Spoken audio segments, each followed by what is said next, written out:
Every man cherishes in his heart the ideal of absolute personal freedom.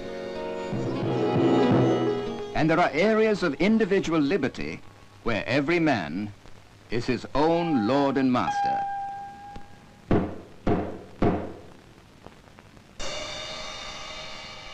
Here he is free to strike any attitude, free to speak his mind, free to express himself forcefully or creatively.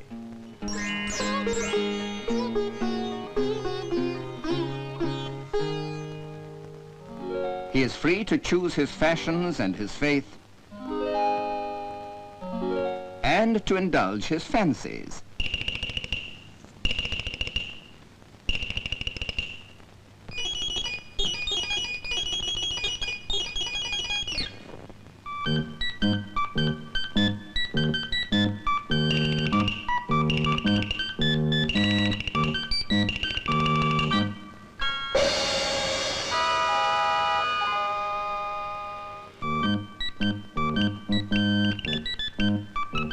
But when he steps out of this private world of personal freedom and comes into contact with his fellow citizens, the common man finds that his liberties have to be curtailed.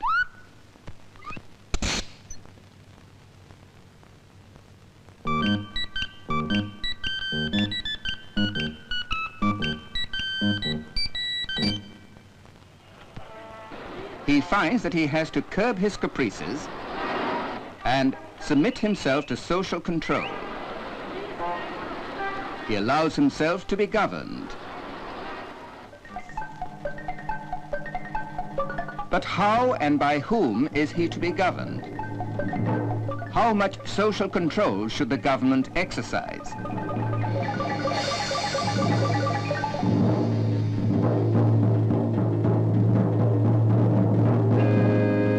An autocratic government believes in total control. An all-powerful ruler not only tells you where to cross the road, but also what to think, what to say, and what not to say.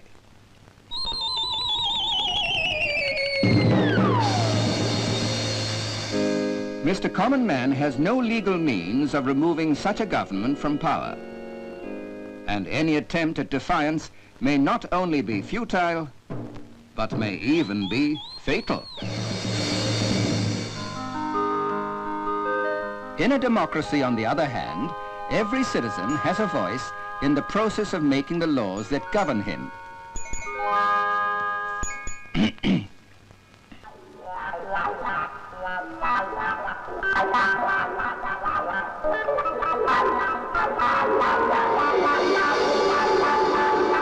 But it is obvious that direct participation by all citizens is impossible, hence elections. Men who wish to speak for a group of citizens residing in a particular area or constituency present themselves as candidates.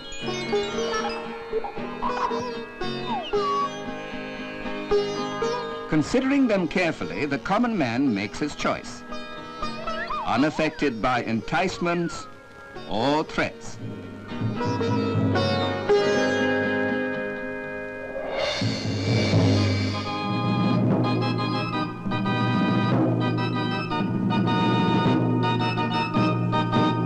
He exercises his right to vote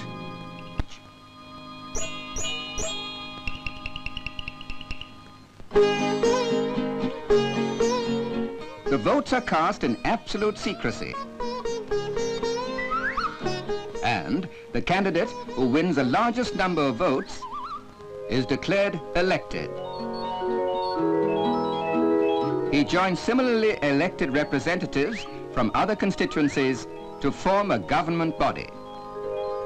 It may be a village panchayat, or a municipal corporation, or a state assembly,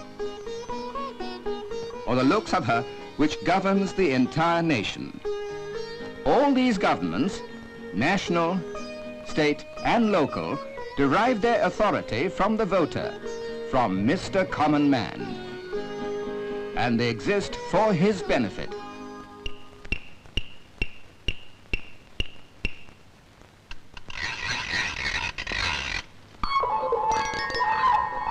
When Mr. Common Man has a problem, he has the right to call his representative and acquaint him of the facts and ask for the government's help.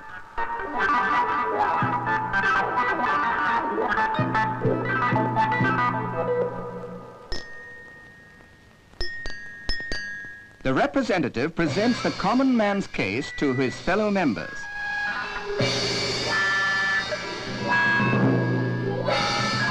Proposals and counter-proposals are made, and their pros and cons discussed.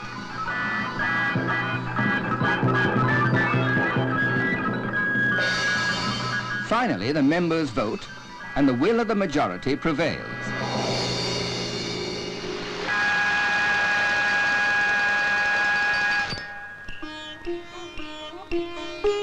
The common man is entitled to many services from the national, state, and local governments.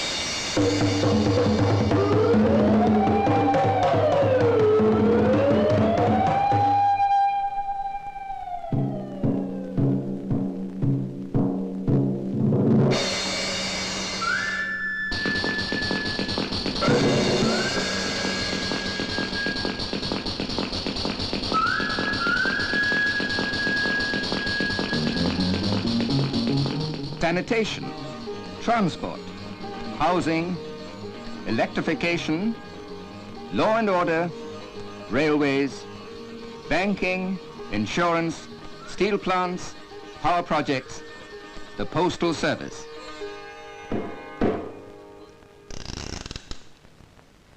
And who pays for all these services?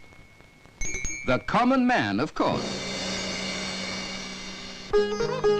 By paying his tax dues honestly and promptly. And since it is his money that the government spends, he keeps a careful eye on the government's projects.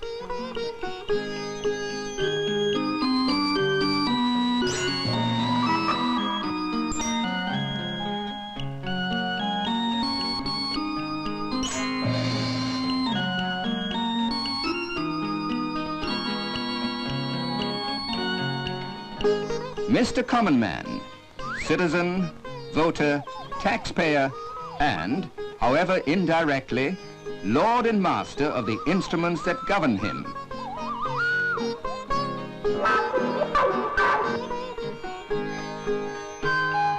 They are as dear to him as that citadel of freedom which he cherishes within his heart.